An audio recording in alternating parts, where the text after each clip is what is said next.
그러나 우리 불의가 하나님의 의를 드러나게 하면 무슨 말 하리요? 내가 사람의 말하는 대로 말하노니 진노를 내리시는 하나님이 불의하시냐? 결코 그렇지 아니하니라.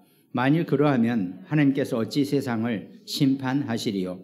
그러나 나의 거짓말로 하나님의 참되심이 더 풍성하여 그의 영광이 되었다면 어찌 내가 죄인처럼 심판을 받으리요? 또는 그러면 선을 이루기 위하여 악을 행하자 하지 않겠느냐? 어떤 이들이 이렇게 비방하여 우리가 이런 말을 한다고 하니 그들은 정죄받는 것이 마땅하니라. 아멘. 바울이 지금 로마서 3장 1장부터 사실은 3장 쭉 진행하는 것이 결국은 3장 10절에 의인은 없나니 하나도 없으며 또 23절에 모든 사람이 죄를 범하였음에 하나님의 영광에 이르지 못하더니 이 부분을 설명하고 보완하기 위해서 로마서 앞장 1, 2, 3장을 진행했다고 모든 주석가들은 해석하고 또 그렇게 내용이 흘러가고 있다는 겁니다. 그러니까 유대인과 할례받지 않은 사람 내지는 유대인과 헬라인들 또 내지는 유대인과 이방인 전부 다가 합치면 모든 사람 모든 민족이 되는 거거든요. 바울은 그렇게 일단 분류해서 설명을 하죠. 근데 지금 로마서를 쭉 이렇게 보면은 유대인이라고 표현하는 이 유대인이 오늘날 우리 신앙생활하고 종교생활하고 교회생활하는 기독교인의 모습이라고 해도 전혀 이상하지 않다는 겁니다. 바울은 오늘날 많은 기독교인들에게 지금 이 얘기를 하고 있는 거죠. 너희가 유대인이라면서 너희가 영적으로 유대인인데 하면서 어찌하여 예수 그리스도의 올바른 복음을 제대로 붙잡지 못하고 고생하고 또 교만하고 이렇게 살 수 있느냐, 이렇게 해석을 한다 해도 전혀 이상하지 않을 것입니다. 지금 여기서 로마서 3장 5절에서 8절 오늘 읽은 본문은 이게 지금 이 앞에 부분들도 있지만 이 바울이 얘기하는 것을 비방하는 그런 사람들이 생겨났다는 겁니다. 바울은 이제 나름대로 다메섹 도상에서 예수 그리스도를 만나고 이제 계속 나름대로 바울의 서신서를 쓰기 시작하는 거죠.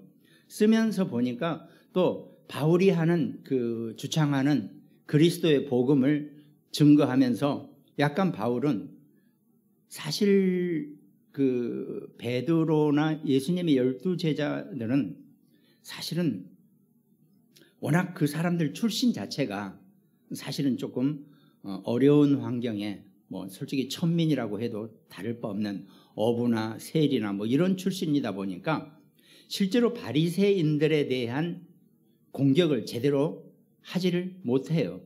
그냥 바리새인들을 그 어떤 급이 안 맞기 때문에 그러니까 이렇게 선포를 하고 예를 들어 사도행전 4장 천하의 구원 얻을 만한 다른 일을 우리에게 주신 일이 없으면서 베드로가 나름대로 이렇게 선포는 하지만 실제로 그 바리새인들의 세부적인 것까지는 공격을 못한단 말입니다.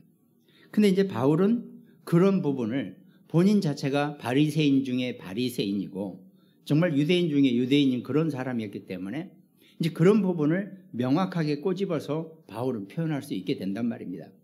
그러다 보니까 이 바울이 하는 얘기는 실제로 일반 평민들은 크게 문제가 되지 않을 내용들일 수 있어요. 근데 문제는 나름대로 배운 학식 있는 바리새인들이나 나름대로 유대인들의 높은 어떤 직분을 있다가 예수를 믿고 하나님의 자녀가 된 사람들도 분명히 있을 것입니다.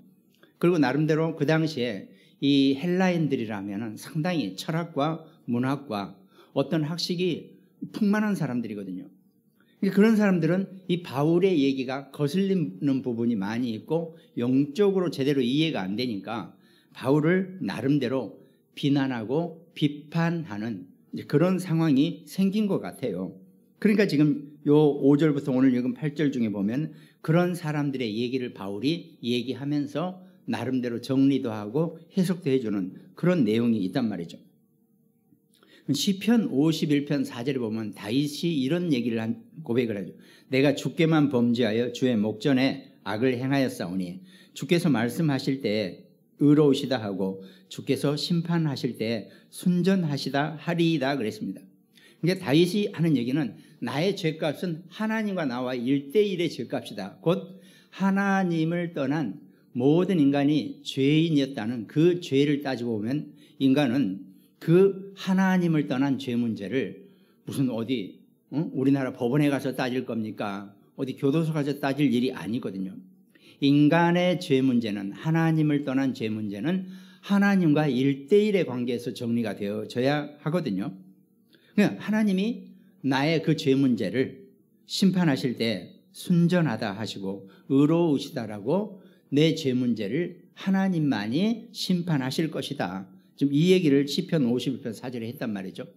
이 학자들은 이 바울이 지금 하는 얘기가 그걸 이렇게 인식해서 그 내용을 가지고 설명한 것 아니겠느냐 이렇게 물어본단 말이죠. 오늘 5절에 보면 그러나 우리 불의가 하나님의 의를 드러나게 하면 무슨 말 하리요? 그러니까 우리가 불의를 함으로써 하나님의 의가 드러난다는 얘기는 하나님은 무한하니 용서하시고 무한하게 우리를 끌어안으시고 뭐 이런 차원이기 때문에 우리가 불의를 행하면 행할수록 하나님의 의는 더 풍성하고 커지게 되는 이런 논리가 된단 말이죠. 사람들은 이게 유대인들은 그렇게 표현을 했다는 거죠. 앞의 절 같은 경우도 그런 얘기를 했지 않습니까? 주께서 판단 받으실 때에 이기려 하심이라. 그러니까 오늘날 성도들이 하나님의 백성들이 하나님을 부지불식간에 판단하려고 할 때 하나님의 그 자애로신가 그 풍성하심으로 그 모든 것을 덮고 그 부분을 이긴다는 게 짓밟아서 이긴다는 게 아니라 오히려 그런 부분을 끌어안고 이렇게 하나님이 더 그러니까 하나님의 의로 그 부분을 커버해주는 뭐 그런 이제 모습이란 말이죠. 그럼 결국은 이거는 불의라고 표현한다. 우리가 불의를 저지르면 하나님이 우리의 불의를 저지른 만큼 하나님의 의가 더 많이 드러나게 되는 거 아니냐. 이게 사실은 역설적인 어떤 내용인데 이건 가만히 생각해 보면은 실제로 우리가 신앙생활하면서 우리도 모르게 우리가 신앙생활 중에 부지불식간에 우리도 모르게 벗어나는 어떤 그런 내용일 수도 있다는 겁니다. 우리의 불의가 하나님의 의를 드러나게. 그러니까 우리가 불의를 저지름으로써 하나님은 더 그 의를 하나님의 공의와 하나님의 풍성하심과 하나님의 자비와 용서와 그 모든 것이 더 풍성하게 일어날 거 아니냐. 뭐 이렇게 해석을 한다는 겁니다. 그러면서 내가 사람의 말하는 대로 말하노니 이게 지금 그 얘기거든요. 이게 사람의 말하는 대로는 지금 바울의 반대파 바울의 말을 억측하는 그런 파들이 바울을 비방하는 그 말대로 하노니 그러니까 내가 지금 이렇게 이런저런 말을 했더니 오히려 뭐라고 하느냐 불의가 하나님의 의를 드러나게 했다느니 이렇게 지금 너희들이 표현하고 있구나라고 지금 바울이 그걸 반박하는 내용입니다. 진노를 내리시는 하나님이 불의하시냐 이렇게 물어요. 그럼 하나님이 진노를 내림으로써 진노를 내리시는 그 하나님은 의롭지 못하신 거냐? 이렇게 바울이 반문을 하는 겁니다. 이 부분 상당히 쉽지 않은 표현이고 우리는 또 때로는 성경에 바울이 쓴 이 로마서의 한 구절을 가지고 우리가 또 점검을 해볼 필요가 있는데 그런 내용입니다. 조금은 전달이 어떻게 될지는 모르겠지만 하여튼 바울이 많은 그러니까 사실은 이 12제자와 바울과는 차원이 지금 다른 이 복음 곧 신학을 펼치고 있는 거거든요. 물론 그 12제자의 그 복음서나 또 여러 가지 베드로전서, 베드로 뭐 이렇게 쓰고 야고보 등등 이런 건 또 요한 이런 것들 뭐 나쁜 게 아닙니다. 그러나 그 부분하고 이 바울이 지금 서신서에 쓴 이런 내용들하고는 사실 많은 차원이 다른 겁니다. 상당히 달라요. 그리고 어렵기도 하고. 근데 바울은 어찌됐든 그 바울이 자기가 살아왔던 배경이나 또 배웠던 학식이나 또 많은 공부를 했던 이게 있기 때문에 나름대로 바울은 그런 부분을 표현하고 있단 말이죠. 그러다 보니까 충돌이 일어날 수밖에 없었다는 거죠. 그래서 그 바울을 비방하고, 사실 비방한다는 게 나쁘다는 의미는 아닙니다. 비판을 하고 바울, 그건 표현이 틀린 것 같다, 그건 이상하다라고 하면서라고 얘기할 수 있겠죠. 우리는 꼭 그런 걸 나쁘다, 잘못됐다라고만 얘기할 수 있는 건 결코 아닐 것입니다. 어찌됐든 바울은 그 부분에 있어서 나름대로 자기의 하는 말을 비방하거나 억측을 하는 사람들에 대해서 나름대로 변명을 하든지 표현을 하든지, 또 다시 그 부분을 나의 진심은 이렇다라고 표현을 할 수 있어야 되기 때문에 이런 서신서에 바울 자신의 내용을 쓴 겁니다.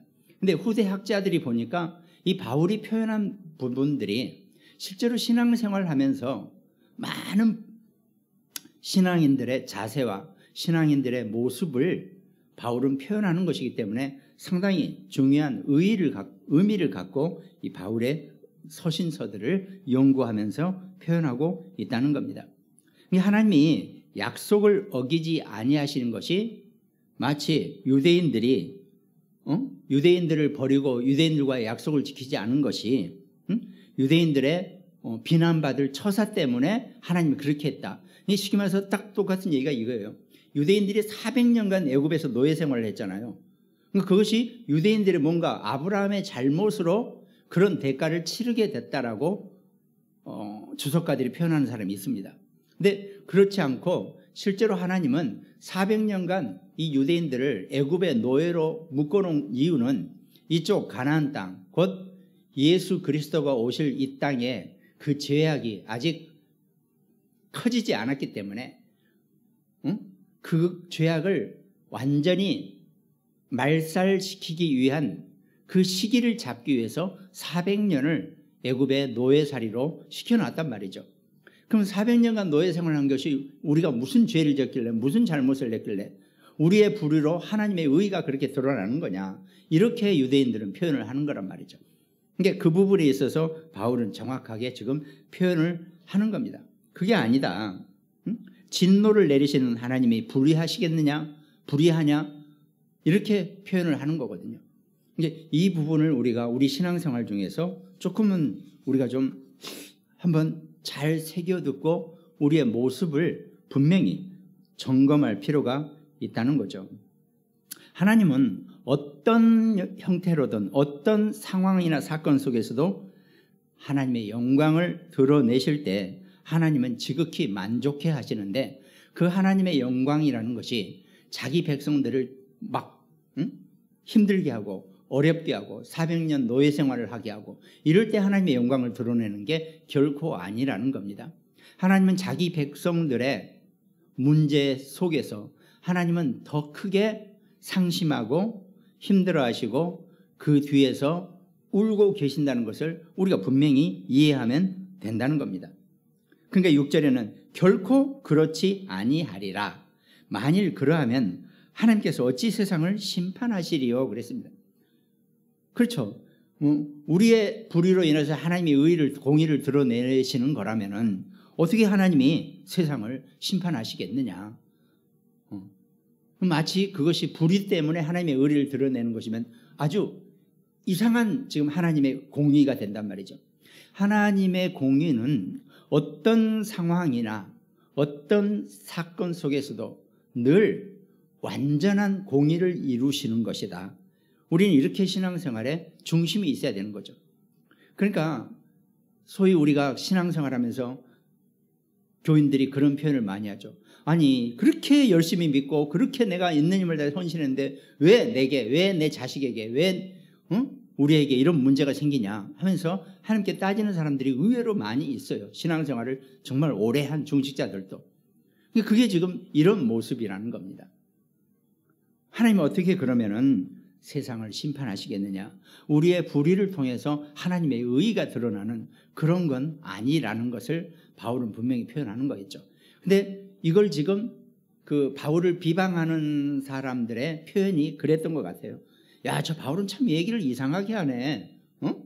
어떻게 우리가 불의를 하고 우리의 하나님께 우리가 하나님을 따르지 못한 것으로 우리가 처벌을 이렇게 고생을 한 것을 그걸 하나님의 의라고 얘기할 수 있느냐? 바울도 그런 생각은 없었다는 거죠.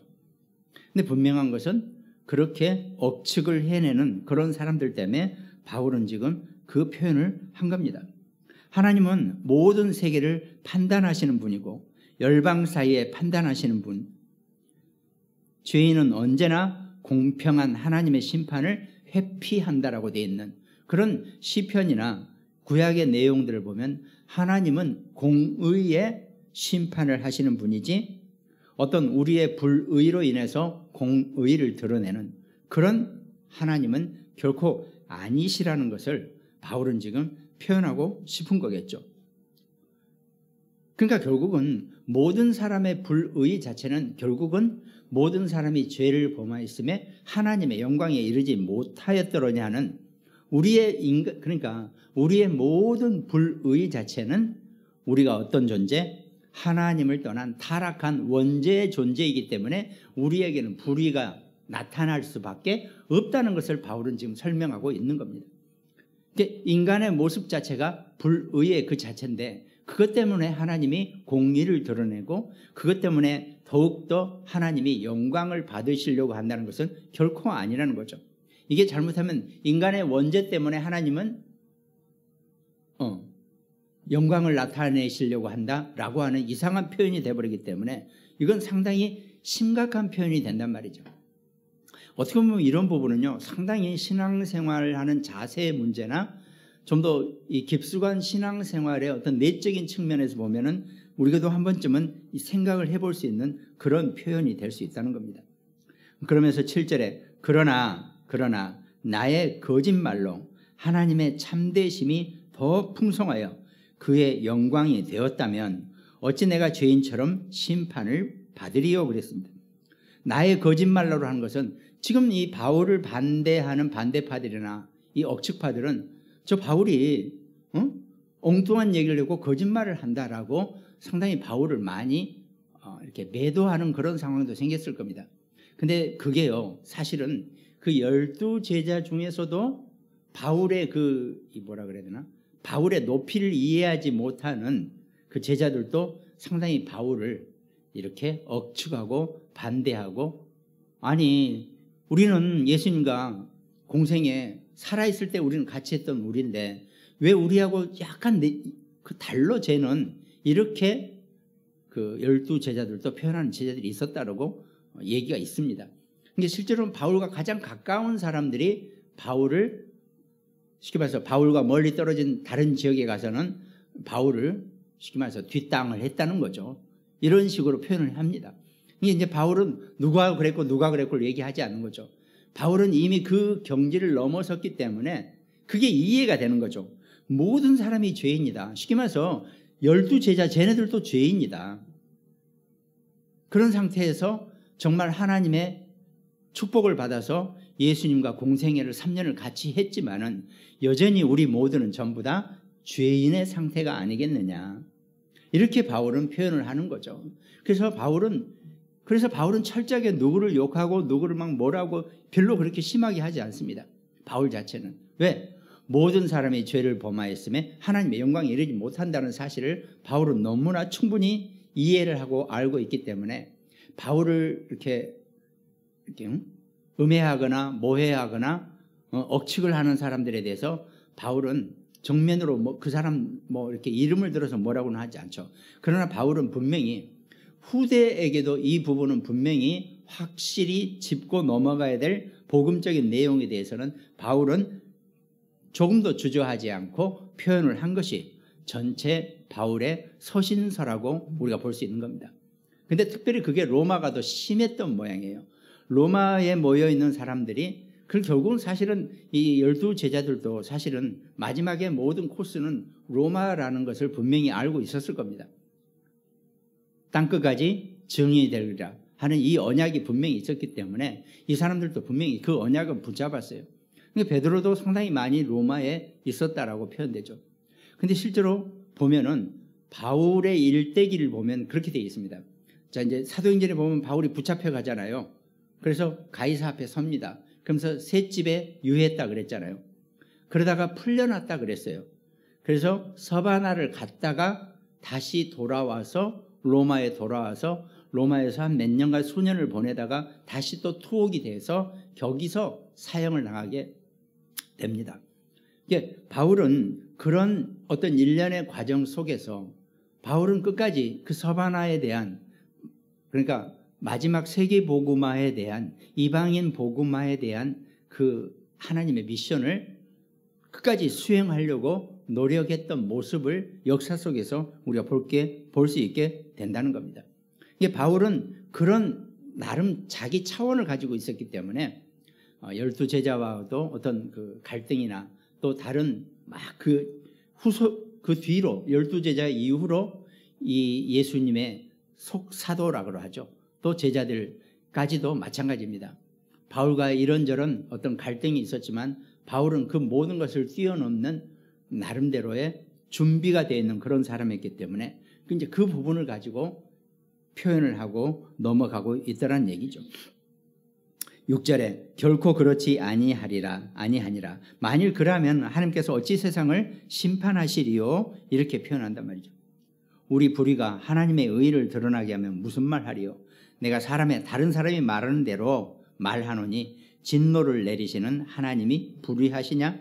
결코 그렇지 아니하리라. 만일 그래하면 하나님께서 어찌 세상을 심판하시리요? 그랬죠.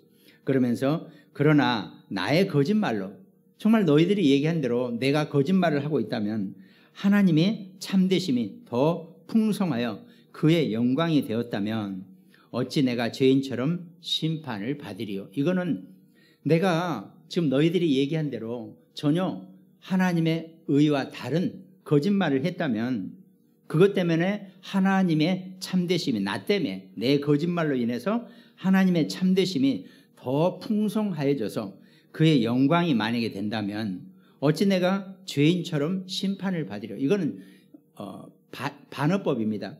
나는 죄인처럼 심판받을 자격도 없다라고 하는 표현을 오히려 하고 있는 거겠죠. 어찌 내가 죄인처럼 하나님 앞에 감히 내가 죄인 주제나 되겠느냐? 정말 내가 그런 의도로 내가 그 복음을 증거하고 있다면, 그러니까 나는 결코 그렇지 않다는 것을 반어법으로 표현하고 있는 거예요. 너희들은 내가 지금 거짓말을 한다라고 하는데 만약에 내 거짓말로 하나님의 참되심이 더 풍성하여져서 그의 영광이 된다면 어찌 내가 죄인처럼 심판을 받으리요? 나는 죄인처럼 심판을 받을 자격도 없다. 이렇게 바울은 표현합니다.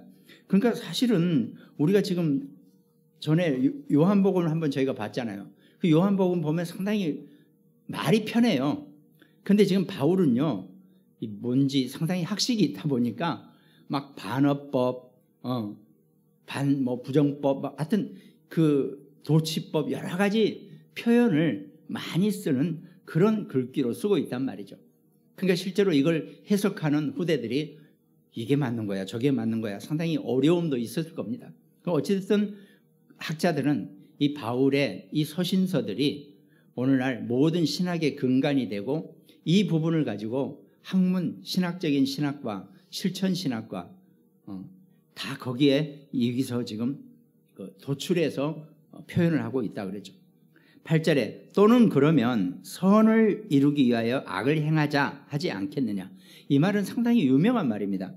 그래서 그러면 선을 이루기 위해서, 하나님의 선을 이루기 위해서 우리가 악을 행하자. 우리가 악을 행한 만큼 하나님이 선을 행하심으로써 하나님이 영광을 더 많이 받지 않겠느냐. 이런 이상한 표현이 돼버립니다. 이거는 실제로 우리는 이런 말을 많이 안 쓰는데 실제로 바깥 신학에서나 이런 데서는 이 표현을 상당히 많이 씁니다. 선을 이루기 위하여 악을 행하자. 이런 표현을 가지고 이슈를 해서 설교를 많이 합니다. 이게 의미가 틀린 거죠. 이게 마치 하나님의 선을 이루기 위해서 우리가 악을 행하면 하나님의 선이 더 많이 이루어질 것 같지 않느냐. 이런 식으로 이상하게 끌어간다는 겁니다. 그게 이제 아닌 거죠. 오히려 그게 그러니까 일반 기존 교회와 정말 오직 복음을 붙잡는 교단과의 차이가 되는 그런 내용이라고 우리가 보면은 틀림없는 갈림길입니다. 지금 똑같죠. 우리는 성경 66권을 다 쥐고 예수 그리스도 선지자 제사장 왕 다 똑같이 외칩니다. 근데 딱 이런 부분에 있어서 선을 이루기 위하여 악을 행하자 하지 않겠느냐 이렇게 엇갈린단 말이죠.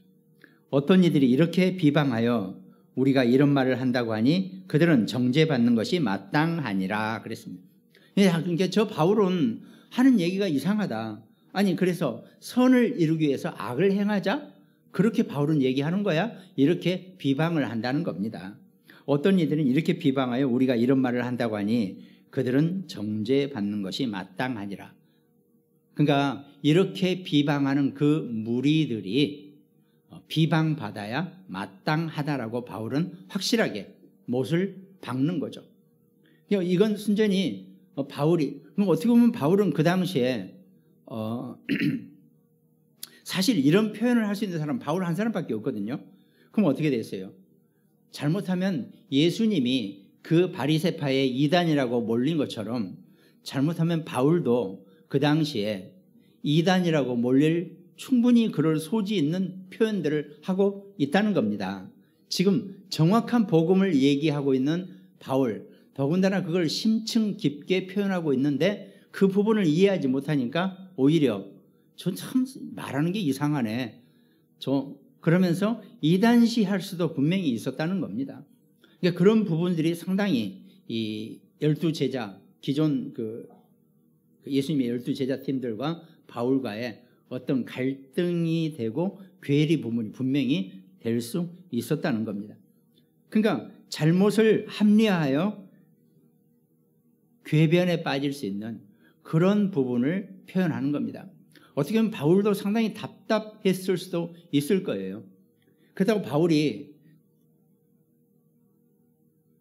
빌립보서나 이런 데서 고백한 것처럼 내가 지금까지 알고 자랑했던 건 전부 다 배설물과 같다라고 분명히 고백을 하는 것도 그런 거거든요.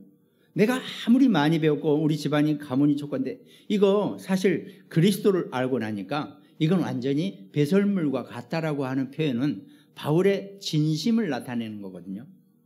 근데 그 바울의 진심에 반해서 실제로 바울이 하는 표현이나 이 내용들을 잘 이해하지 못하는 이제 거기서 차이가 나는 거죠. 많은 팀들은 이 바울을 잘못하면 이상하고 이단시하는 그런 상황도 분명히 생겼을 겁니다. 그래도 바울은 거기에 구애치 않고 계속 이 자기 나름대로의 이 서신서를 써서 복음을 써서 계속 보낸단 말이죠. 그리고 실제로 마게도냐 사건 이후로 이쪽 그리스 반도까지 조금 되는 고린도까지 내려오면서 많은 이 역사가 일어나는 거죠. 그 역사 속에서 많은 사람들이 바울의 어떤 이 전도 여행, 선교 여행 속에서 많은 역사가 일어나고 그 바울의 표현들이 이스라엘, 그러니까 유대인에만 국한되는 것이 아니라 모든 이방인을 향한 하나님의 음성이라는 것을 사람들이 알게 된다는 겁니다. 이제 그런 부분을 가지고 바울은 지금 나름대로, 그러니까 어떻게 보면 이런 때로는 바울은 자기를 이상하게 보고 이단시하는 다른 멤버들에 대해서 자기 나름대로 자기 입장을 변호하고 자기 입장을 변명하지만은 그것도 구차한 것이 아니라 더 정확한 복음으로 표현하고 있다. 이렇게 보면은 아마 맞을 겁니다. 바울도 상당히 나름대로 그 사역을 하는 데 있어서 우리는 지금 그 내부적인 것은 잘 모르지만 많은 고심과 고민이 많이 있었다는 겁니다. 그렇지만 바울은 그 부분에 더 큰 대승적인 차원에서 더 하나님의 높은 전도와 선교의 차원에서 그걸 넘어선 사람이죠. 그래서 그런 표현을 바울이 지금 이렇게 정리를 합니다. 그러면서도 결국은 유대인이나 이방인이나 유대인이나 헬라인이나 유대인이나 할례받지 못한 자나 전부 다 모두가 우리는 죄인이었다. 하나님을 떠난 죄인으로부터 우리가 시작되는 거다. 제가 가끔 말씀드린 것처럼 기독교 신앙생활 날 때부터 해가지고 평생을 한 사람이나 신앙생활 어제 시작한 사람이나 지금 시작한 사람이나 모든 사람이 죄를 범하였음에 하나님의 영광에 이르지 못하더니 여기서부터 출발하지 않으면 절대 신앙생활을 올바르게 이끌어갈 수가 없는 거라고 제가 말씀드린 것처럼 죄인이기 때문에 우리는 예수 그리스도가 반드시 필요하다는 것을, 그걸 아는 것이 우리 신앙생활이고 우리의 교회 생활이 된다는 겁니다. 우리는 율법에 매여서 율법의 종이 되는 것이 아니라 그 율법을 마감하시고 그 율법을 온전하게 마치신 그 그리스도의 복음으로 우리가 신앙생활을 해야 된다는 겁니다. 그러니까 율법과 복음은, 율법은 사실은 하나님의 말씀입니다. 복음은 그리스도를 의미한다는 거죠. 근데 그리스도까지 가지 못하고 율법에서 끝나버리면 율법주의가 되어버린다는 겁니다. 아무리 좋은 하나님 말씀도요, 인간들이 희한하게 만들어버려요. 주의로 만들어, 사상으로 만들어버리고 개념으로 만들어버리면 거기서 끝난다는 겁니다. 근데 예수 그리스도 복음으로 그 모든 율법의 하나님 말씀을 복음으로 마칠 때 비로소 우리가 온전한 복음의 사람들이 되고 하나님 자녀 백성의 축복을 누릴 수 있게 된다는 것. 아마 이거를 오늘날 오늘날 우리 기독교인들에게까지 마치 유대인을 빗대서 우리에게 하고 있는 그런 말씀인 줄로 믿습니다. 그 말씀의 증인으로 하나님 나라의 영광을 위해서 쓰임 받을 수 있는 우리 모든 천국 백성 되시기를 주님의 이름으로 축원드리겠습니다. 하나님 감사합니다. 바울이 표현한 것처럼 모든 사람이 하나님을 떠난 죄인으로 우리가 누가 더 낫고 못하고 이걸 따지는 것이 아니라 모든 인간은 하나님 앞에서 온전하게 죄인으로 그리스도의 십자가의 죽으심과 부활하심으로 거듭남으로써 우리가 온전하게 의인이 된다는 것, 이 언약을 붙잡고 승리하는 우리 모든 하나님 자녀 백성 될 수 있도록 주님이 우리 생각과 마음을 지키시고 함께하여 주시옵소서. 감사를 드리옵고 우리를 구원하신 예수 그리스도 이름으로 기도드립니다. 아멘.